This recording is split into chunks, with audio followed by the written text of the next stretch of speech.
Hey folks, this is Nate coming at you on Sunday afternoon on September 26th.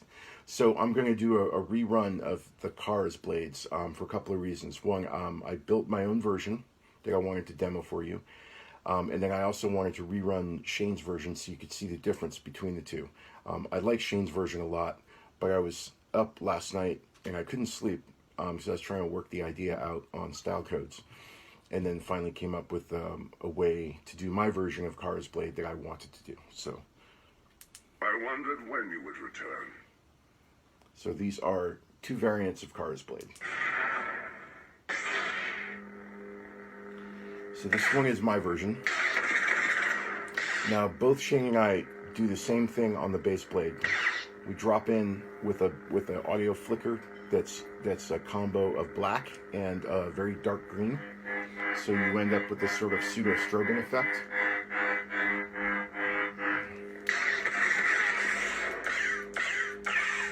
I'm using blast waves. Standard lockup here. New blade. It's my stab.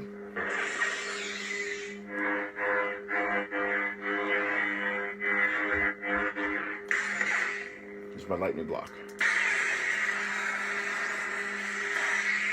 So the color scheming I'm using for the effects are all predominantly using white and azure in my my lockups, blasters, and lightning blocks. And I'm using a combo of like white, azure, some azure color, and then some misty rose, which is like a very, very, very pale red.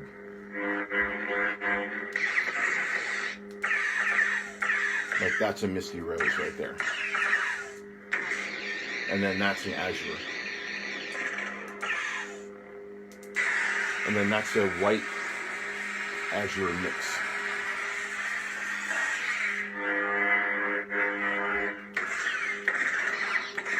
And this is a misty rose as well, flash and clown. Right. And then here's my special effect. So this is still the dark blade, right? So at some point halfway through the show, her blade turns full green. Hit the special effect button. Boom!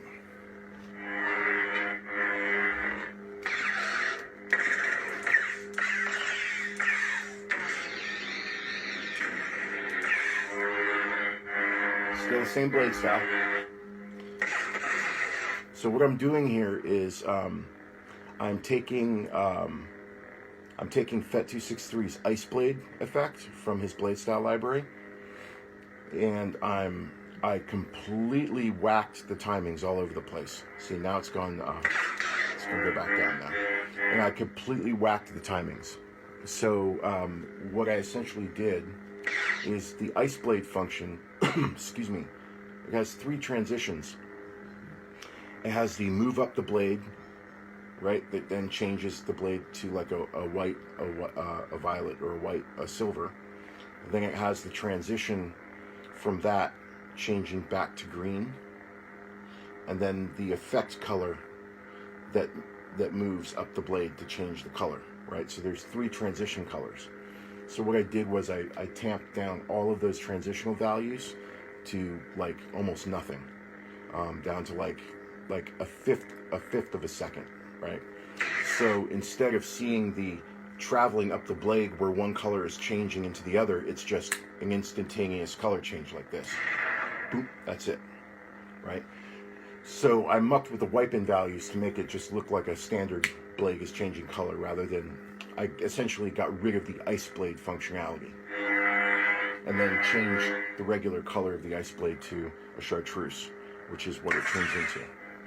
So that's what I did for the effect. The only downside is that the effect is still on a timer because it's a transition effect. It will eventually wear off. But the good news is you can go into this blade style and you can give it any time you want. So you can tell it to sit on this blade color for 45 minutes if you want. So that's completely open-ended to you. And what I'll do in the style code is I will document in the style code where you can change those values to sustain this blade color, so that if you're not sure where it might be. I'll just label it for you. Like, this is the section where you can make the green blade stay on for 45 minutes. But anyway, so this is my version. This is the Cars blade. And then this is Shane's version, which I demoed yesterday, but I'll demo again so you can see the differences. So he has a cycle up on the ignition, and then he's doing he figured this space blade style out for us, which was really cool. I did not realize, it didn't even sink into me that doing a black underneath a low green would produce this sort of strobing effect like that. So yeah, it was a very creative thing he did there. So this is his base blade.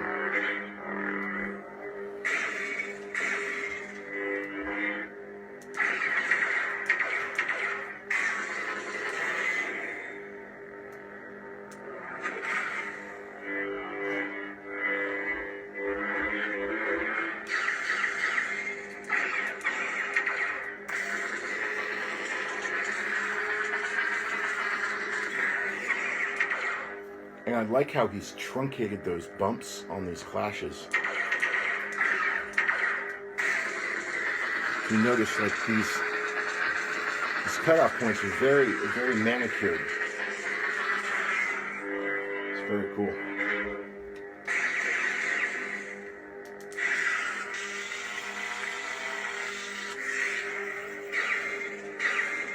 Just stab.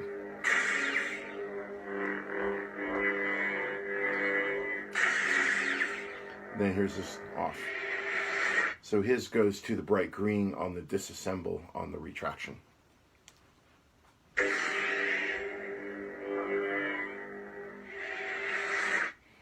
I think it was a really neat idea. Okay, and then this is, now I have 2 gold variants now for the Village Bride. So at Red Fox Drummer's request, I put in a variant of this blade style that does not have the white swing, that just stays gold throughout. So I'm going to show you the one with the white swing first. I've actually made that swing a little darker. This is the base blade. So it still swings a little, but you can see that the white, or the brighter color swing portion of the swing that's up on the top half is a lot less bright than it used to be, right? And I wanted it, and this is closer to really what I want it to look like. I want it to look just a little bit brighter than the rest of the blade, but not like white. But I wanted it like 30% brighter, right? So I think I'm finally getting close to the value that I wanted it to look like. This is much closer. And then here's the standard, the lockups. It's the blasters and the lockup. The lockup is running a white and an azure. The white or azure or white and purple, I forget which. Stab.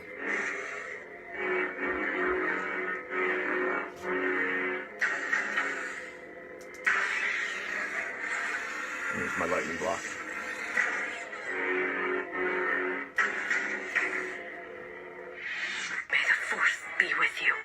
And then I also made some custom font boot and force sounds on Scavenger's Destiny from episode 4, because I was tired of listening to Ray's voice every time I queued up this saber. I am a Jedi.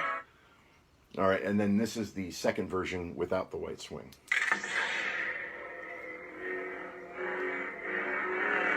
And all I did here really was I just went to the line in the style code that had the white swing, and I just made it the same color value as the basic yellow blade, so that even though the swing effect is still actually going off, it's just producing a blade color that's the same as the base blade color. So the effect is that you just don't see a change.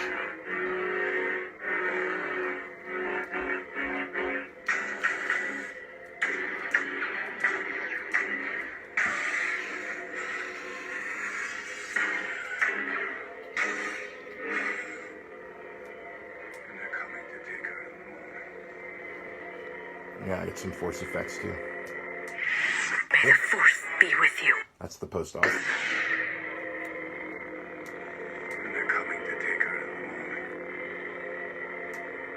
The people of this world have a deep respect for nature. The people of this world have a deep I think I respect added for 3. nature. The rituals allow them to live in harmony. Yeah, those are the force effects quotes I added. And then the main blade, what I was after here, and what I liked about doing this blade style was getting that, tricking the camera into showing a lot more white in the middle of the blade and showing more yellow at the edges, which was essentially how the Masked Jedi's blade looked in the episode. You know, even though it was sort of a samurai sword style, you know, the way that the animation was drawn on the saber blade was that, you know, the middle of the blade was colored a little bit more white with the yellow around the edges of the blade. So that was really the challenge on this blade style, to try and get that effect, you know, to even just to any degree. I mean, it happens naturally on any color when you put it in front of a camera. But that was part of what also made me want to do those really tiny rain dents in the middle, because I was trying to do something to increase the texture in the middle of the blade, to make it brighter and more active, so that the edges might appear darker. But yeah, good times. All right, so May the Force be with you. so those are the demos so far, parts 1, 2, and 3. Coming up next, I'll be working on the blade style, I think, for Toby and for Loeb. So if you all have any ideas, you know, any suggestions where you think where I might want to go with that, please feel free to drop me a line. Love to hear from you. All right, y'all, take care. May the Force be with you.